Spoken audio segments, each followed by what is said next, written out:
We are blessed beyond measure. So this month, as we move into an awareness of our thriving consciousness, let us open our intuitive guidance and birth into life the idea, the possibility, and finally the experience of being in the atmosphere of richly and fulfilling, fully thriving in every area of our lives. This whole month we're moving from, well, I have another thing there too, but we are moving from surviving, the mode of surviving, to the mode, today we're going to talk about, of striving, and by the end of the month, we're going to be thriving, if we're not thriving already, because that is the whole series, and that's what it's such an important, it's an important series of talks, because it really is going to get us to a place of really knowing where we are right now, because we can't move forward unless we know where we are in this moment. So, for every idea that we can conceive, we can experience, or put another way, anything that we can conceive, we can achieve. And that is such an important quote, an affirmation, if you will, to live by. If you can conceive of something, you can achieve it. You have to believe in yourself. So last week, we started our series with the survival mode, and we had a quote by John Randolph from his Jesus book. Really great book. Now I want you to hear what he writes. He writes, God expresses itself as me, and I eternally live in God, with God, as the Spirit of God. The fullness of the Godhead dwells in me and expresses through me as every good and perfect thing. I am a channel, he writes, for positive change in the world. I recognize my value as an individual, being, living on earth at this time. As the very worthiness of God, I am part of the grand plan of continuing creation. And my contribution to this world is vitally important in the divine scheme of things. Poised, powerful, and peaceful, I do my part with love and joy. I am guiltless, open, and receptive to right action, and devoted to my purpose in life. Everything I do is meaningful and worthwhile. I am free because of who I am. That is a quote we used last week too, and I just think it's so powerful, and John Randolph really has the whole idea of the consciousness of abundance and of really living in freedom. He's got that really well put in all of his books. Thriving is making what seems like the impossible happen. Some things feel like they're impossible when we're in our left brain. But we're going to leave the left brain at home for a while, move into that right brain, which is pure consciousness. And that's what we're talking about here, moving into that pure consciousness where all things are possible, not by force, as the word making might imply, but by being the impossible, living the thing that you want to experience in your life. Living it as if it already exists. Because in divine mind, in the substances we can't see that's all around us that we're a part of, it does exist. It's waiting for us to claim it. So that's how we move into the thriving, is to be the impossible. To be the impossible. And in a week or two, you'll understand this even on a deeper level. From a science of mind or a new thought perspective, thriving is unleashing our divine potential. You all know you have divine potential, correct? Yes. Yes? Yes. Yes. We all have divine potential within us. And here's how Holmes describes it in his New Thought Dictionary. And I think the way he describes it is really kind of describing our whole thriving mode that we're moving into. Divine potential, he writes, is that spark of the divine flame of life within us, through which we may have developed into a perfected human being. the Christ or the illumined one, the God in us that is mighty to do for us all that which we can conceive ourselves to be. Through this infinite potentiality for perfection in us, all things are possible. We have within us that divine perfection, and that last line describes it perfectly. Through the infinite potentiality for perfection in us, all things are possible. Because we know, we have this human experience, so, things might not seem perfect all of the time. But within us, we're connected to this infinite essence of all life, to God itself, and that essence within us, the divinity within us, is perfect. It can't be changed, it can't be altered in any way. It is perfect, and it supports us in everything we do. But we have to cultivate that relationship, that knowing with it, in order to allow it to have free reign, the flow of life, the flow of life. So this reminds me of a little story. The children were all lined up for snacks at a Sunday school class. And it was a big, large tray of apples on one end of the table, and the teacher wrote a note next to it, leave it there, take one, God is watching. So moving along the snack line, at the other end was a large tray of chocolate chip cookies. Apple chocolate chip. Anyway, a little girl wrote her note down there. She said, take all the chocolate chip cookies you want, God is watching the apples. My kind of child. Truly, God wants us to take all that we desire, all that we can possibly hold. Don't bring a little vessel to claim your good.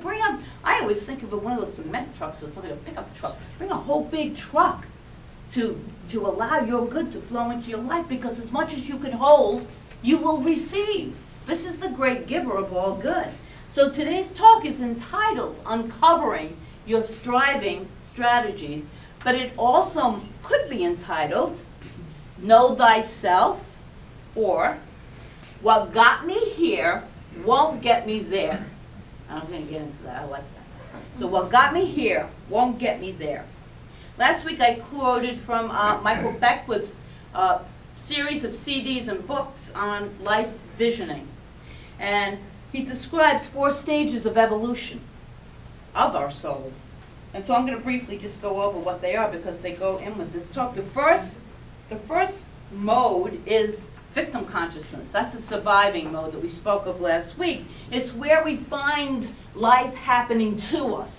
This is happening to me. If you ever feel yourself saying, why does this happen to me? You know you're in survival mode and that you are in victim consciousness. That's where things happen to you. The second step is kind of like where we are today. It is to it by me. So it's where we move into the stage of I do it. I can make it happen. So it's a little bit more empowering than the first one, but we're doing it. We're doing to it. This is the stage we can become aware that we can consciously use the law of attraction, the law of good. We consciously use it in this second stage. There is more control there. The third stage is channel consciousness. And channel consciousness, he writes, is where it happens through me. So sometimes we can feel this like power moving through us, and it feels good because it's our God essence. It moves through us. We are completely aligned with that higher power, and nothing can block. Nothing blocks this clear realization.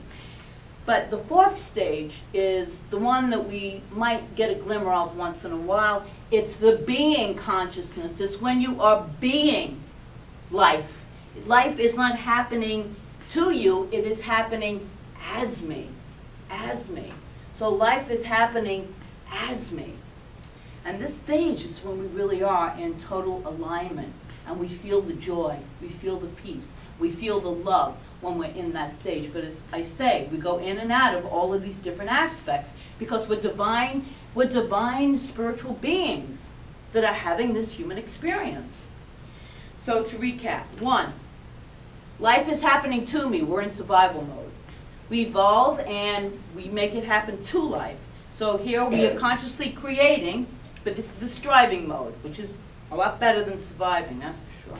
3 and 4 is when life happens as me and through me. That's when we're in the highest spiritual realm, when we're really feeling we're in the flow of life. You ever say, I'm in the flow? That's what it means. I'm in the flow. And when you're in the flow, it feels good. When we have things blocking the flow, it doesn't feel so good. So here's what happens. Once we move from surviving into that striving mode, we develop our strategies for being. These are usually done very, very unconsciously, and it's that which gets us to be successful in the world.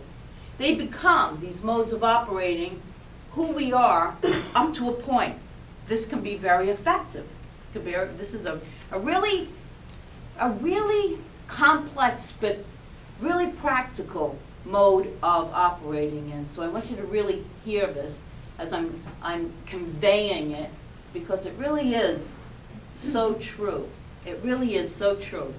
So this place of striving, which is not a bad place to be. It's a whole lot better than surviving. This is the place of making what seems like the impossible happen. The place of allowing spirit to express in and through me. So notice I still said making. So we're still attempting to make things happen, which is fine. It's fine for now. Today my intention is to help you to know yourself a little bit better by showing you how you might uncover what those striving strategies are, because mostly we're not aware of them. And I'm not going to tell you what they are because I have no idea what yours are.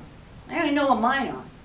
And so mine I'm constantly clearing out. So this is for you to understand something about yourself. And not too often do we go in and self-contemplate about how things are going on and how we're responding to life. And that's what this is about. How am I showing up in life? Ernest Holmes tells us over and over again, change your thinking, change your life. And that is quite true. In order to change your thinking, however, you got to know what you're thinking. You got to stop, take a breath, and say, whoa, what is that thought? And do I want that to be my experience? So in order to change your thinking and change your life, you got to know what you're thinking. So what is a striving strategy exactly? Well, it's the sum total. It's the sum total of who you are right here and right now, how you show up in the world to achieve what you describe as success, which is fulfillment. We might call it the consciousness of success. It's when you're in the striving mode, it's when you're in this mode of this is what matters the most to me. This is what gives my life value. It's what motivates your words and your deeds. It's what defines success for you.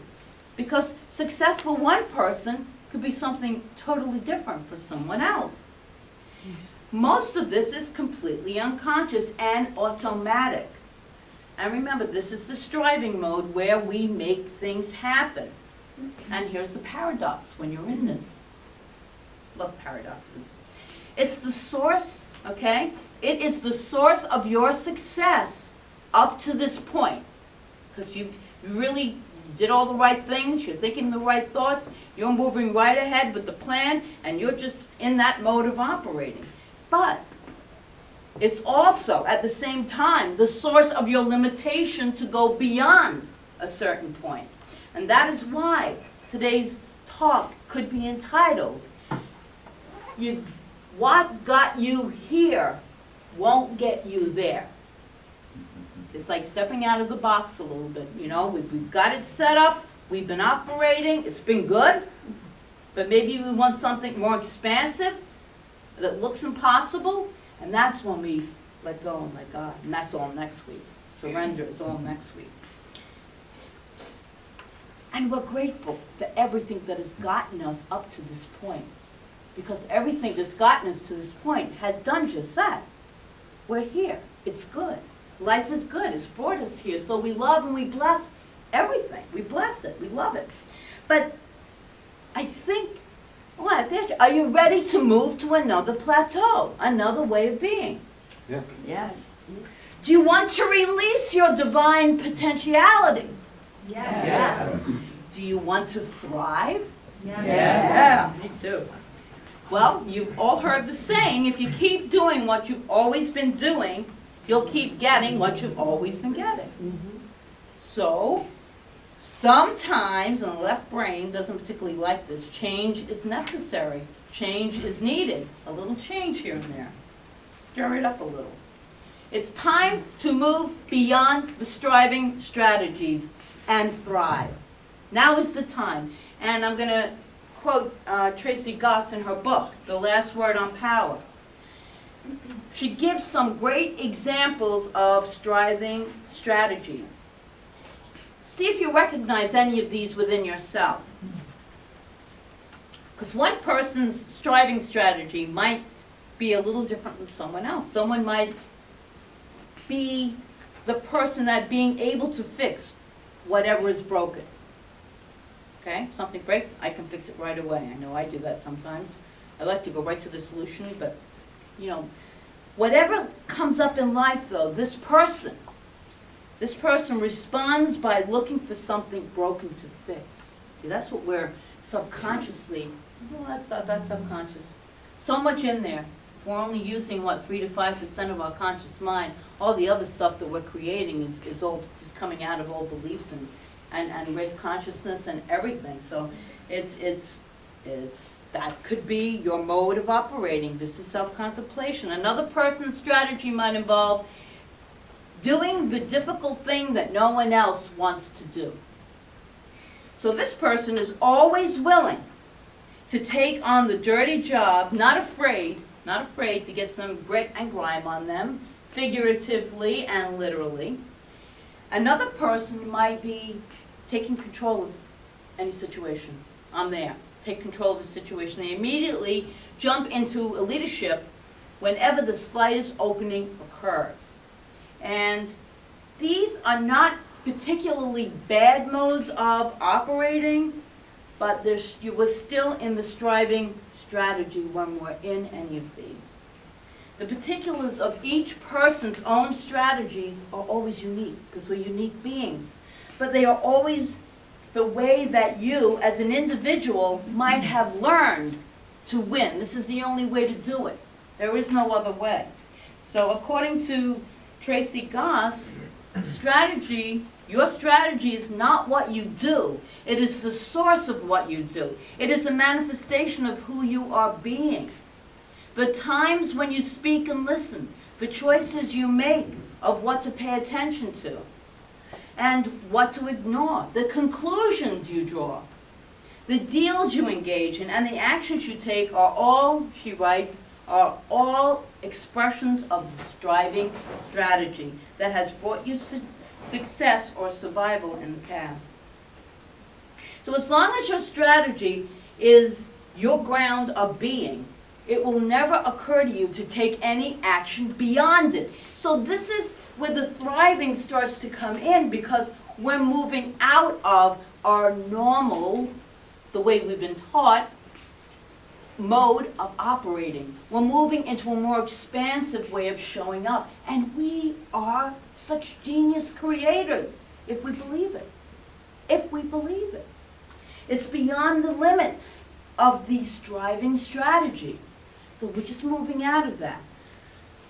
Those suggestions will occur to you as being preordained to lead to failure, and you might not even hear when people have all kinds of suggestions, like, I got a great idea for you. It's like you don't even hear it, because this is how I operate. This is my mode of being. That's the striving mode. And an example is somebody, let's say you've been one of those very, very successful people at everything that you've done, that your strategy is good and you live in integrity and you're intelligent, articulate, and you've always been successful at getting things to turn out the way you want them to. And remember, that's all good. And then you run up against, see, this is the part, then you run up against a situation, there's a reason this happens, where through no fault of your own, your strategy doesn't seem to be working anymore. It's not working. In fact, it seems to be failing miserably.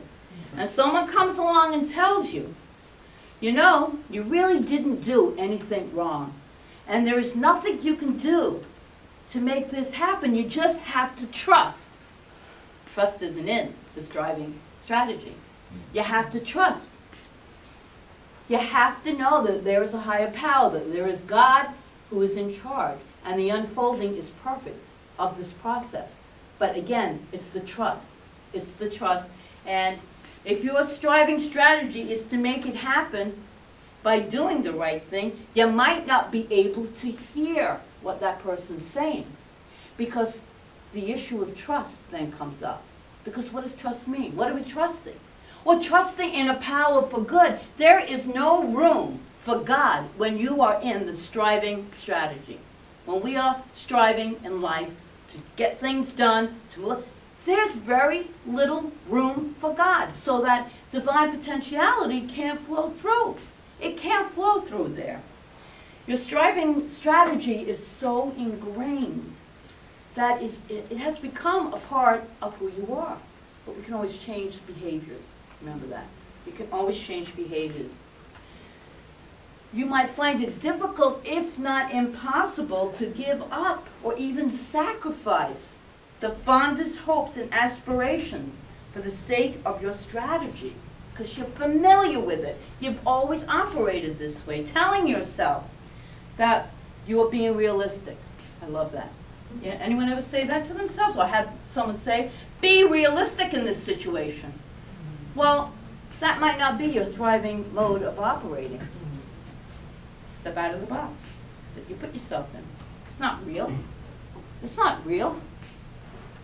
As soon as you decide to step into thriving, to make what seems impossible happen, to allow it to happen, to live from that place of divine potential, as soon as you make a conscious choice to live through me and as me, then this strategy will not only cease to be useful, the whole striving one, it will get in your way.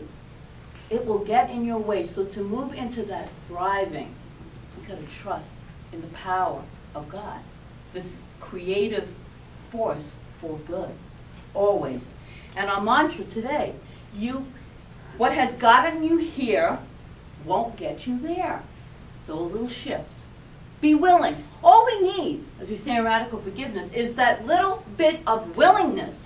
And in that little bit of willingness, there's an energy force that floods in, because the energy of God, which is everywhere all the time, omnipresent, is always here, will flood your experience with good. Ernest Holmes in The Science of Mind writes, if we rise superior to the world, we shall create a new pattern, a new way of being. It's exciting. It can be scary, but it's exciting. If the old way hasn't really served you. If it serves you, then it's fine.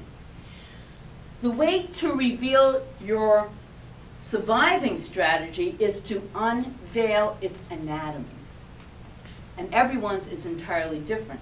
The process of divining yours involves, this is the part, reflection, self-contemplation, uncovering that hidden source of action or thoughts that are within you that maybe you hadn't really connected with. How many of us sit and contemplate what we are thinking and how we are showing up in the world, and possibly what good is this doing for us, and is there another way of being? These are questions in self-contemplation that you can pose to yourself, and it can change everything. Because you might get an answer of, it doesn't serve me any longer.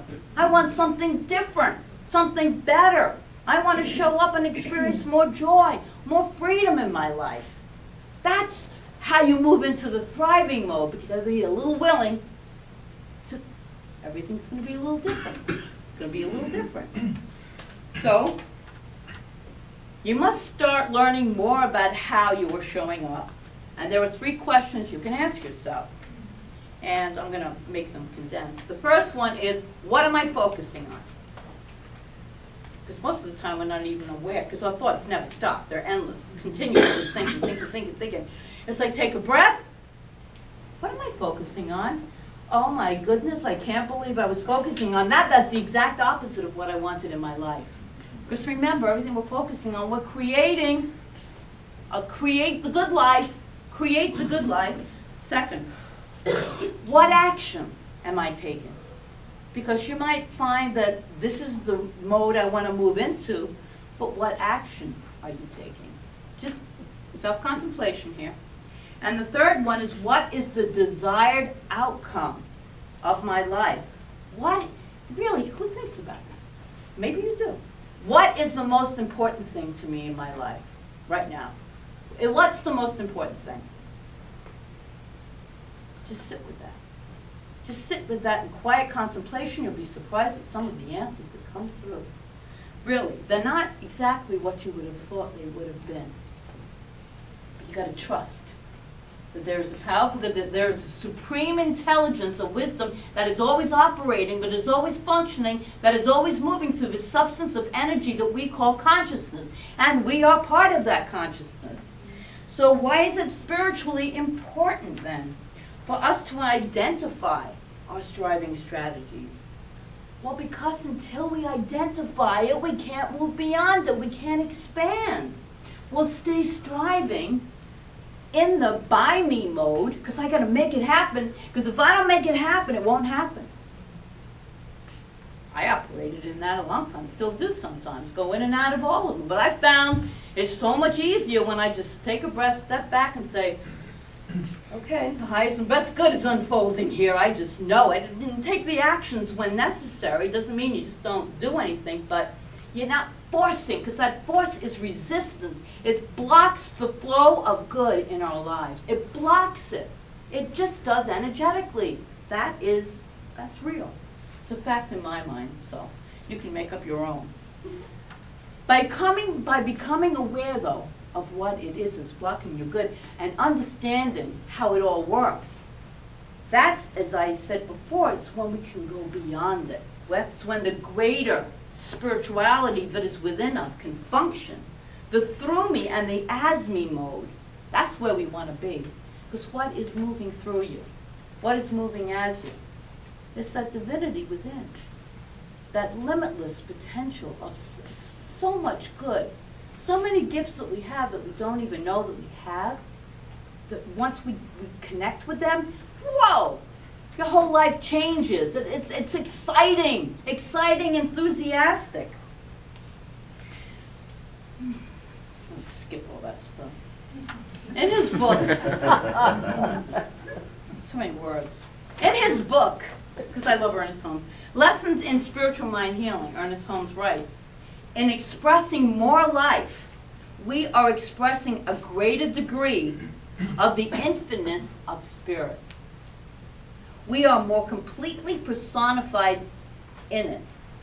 There is the real purpose and meaning of existence. It is the nature of spirit to express through us, not in limitation and fear of one, but in freedom. Moving from that place of limitation, of lack, of feeling, I don't have enough, I'm not going to get enough, to a place of like surrender. It's surrender. That's all next week is surrender.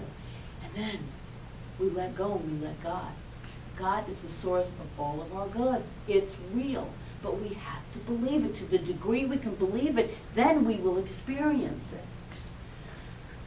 If you are serious about thriving, then you must understand what your strategies have been up until now if you would like to go to the next plateau in life.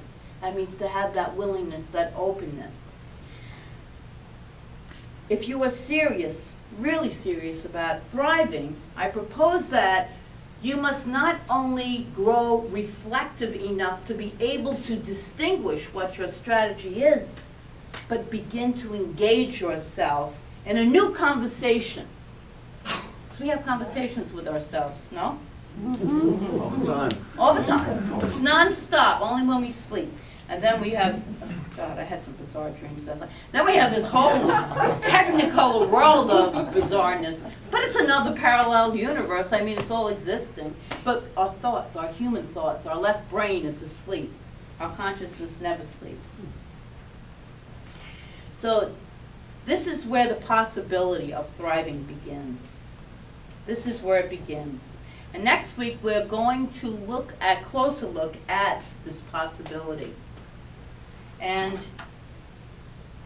the whole process of moving from this old way of being, if you want to move even further into experiencing your good, of surviving, striving, and into thriving, next week represents a giant leap, a philosophical leap with enormous practical implications. Okay. It is time at that moment to make this big leap. We're going to leap next week with sound effects.